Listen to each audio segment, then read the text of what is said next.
Hey, this is Johnny Christmas from the band The Real Big Fish, and you're watching Tattoo.com. It's right here. Watch it now. I didn't blow you out, did I? No, but I like your enthusiasm. Well, what is not to be enthused when you are standing next to Real Big Fish at the last fucking Warped Tour in Milwaukee, Wisconsin? Bittersweet days. Oh my God. Yeah, I'm Johnny Christmas from The Real Big Fish, and it's an honor to be here. You know what's so cool about you, sir, not just your music and your persona and your sweet personality, is you are a main staple of Warped Tour. So what is this like for you? I mean, you're like the walking history of Warped Tour in an awesome way. You want me to be honest? Yes, I do. It is both awesome and overwhelming. So coming out here, I think this has been really great for our career, generating a new fan base, meeting all these wonderful bands, getting, I saw you guys just interview Tattoo.com, and like they're one of our favorite bands, and we hang out with those guys. They're really, really awesome, and that's really, really cool. But for me, being out here with 30 to 40,000 people every day and 5 bands playing at the same time, it's hard on my psyche. So it's both awesome and both overwhelming. So I'm doing my best. It's pretty fun, and we're getting it done. Well, you guys, you have crossed generations in when was the last? Crossed generations. You crossed generations. Oh, crossed generations. Generations. Good. Yeah, we don't crush anyone. No. No. We will pick you up and pat you off and make you smile. Because for me, like Warped Tour has been historic for you and overwhelming and wonderful. For me, it's a family event. Before we even covered it, me and my daughter were Warped Touring together as a Mommy Me Day. Oh, that's awesome. And then today we're here, and our daughter actually flew in from California. We're doing our last family Warped Tour together. Oh, that's great. So I have a 5-year-old daughter, and she came out 2 years ago in 2016. And she came out on the stage in Pomona. That was our hometown show. And she had her little headphones on, so she wasn't getting destroyed. And before we played, she walked out onto the stage by herself. I don't know where my wife was and why she let her do that, but the whole crowd started chanting, "Little girl, little girl, little," and a big smile on her face. Oh, she was so excited. She didn't get to come to this one because she had school and her mom had to work, so I couldn't bring her out this time, so I'm a little sad. Oh, I'm sorry that you're sad. I love, like I said, how it bonds people and how it is. But as you were saying, this is hard on you as a tour band because, I mean, even as media, you get here, you find out the day of. Right. And it's back to back. I mean, normally just tours and the music business in general is chaos. I mean, 9 to 5s kill you, but this, Right. You know. Yeah, you have to. You don't know where to poop in the morning. That's a real problem. Is pooping in the morning. You and I, we said that we were going to go deep, but you don't want to have to use a porta potty. They're clean in the morning. I'll grant you that. But in the afternoon or the evening, there's a Mount Papupius that's in there, or Mount Poop Everest that's in there. You don't want to have to poop on that. You want to find a clean restroom where you can have a little privacy, do your business.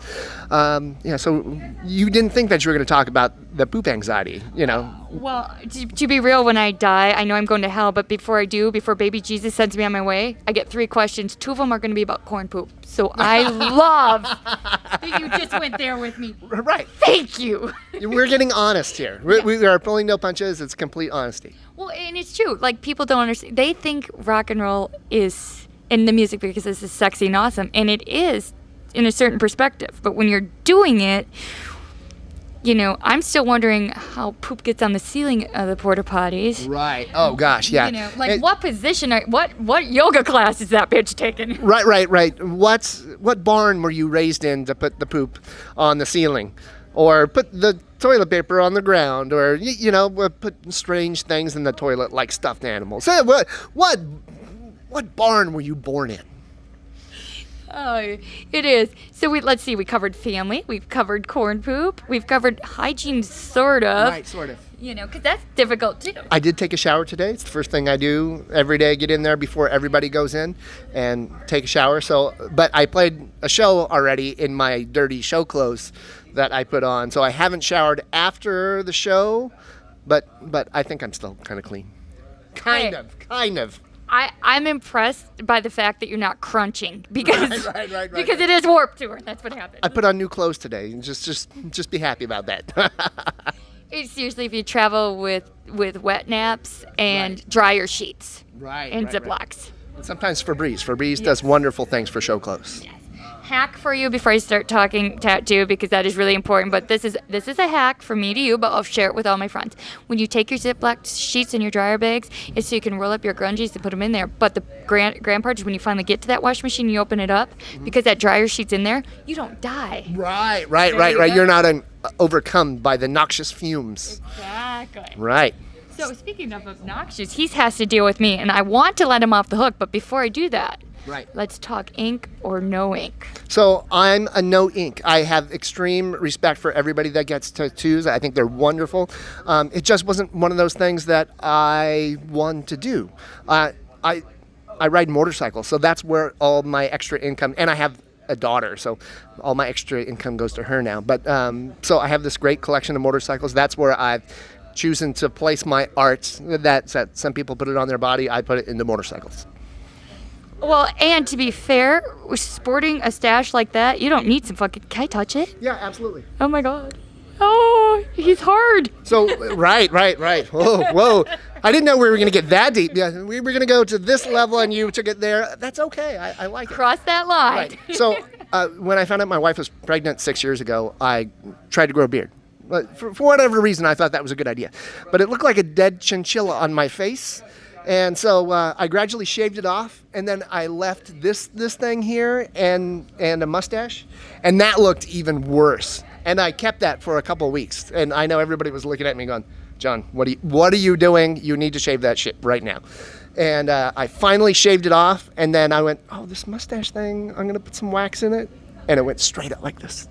I went, "Oh, this is pretty cool." I kind of looked like Salvador Dali. Rhinoceros. Yes, you kind of actually do. That's where... And then I found a product that worked and put it into my mustache, curled right up, and this is how it looks every day. My wife still doesn't like it. My daughter does, though. I love it. But when you were telling your beard story, I was just thinking about baby Stewie picking up the shaved pubes and gluing them to his face. Right, it's like Jackass. Yeah, welcome to my life. Oh. Well, I want to say welcome to the last Warp Tour fucking ever in Milwaukee, Wisconsin, with Real Big Fish and everybody else, Bittersweet Days. And check it all out at Tattoo.com and the Edge Rock Radio. Ooh, this is very edgy.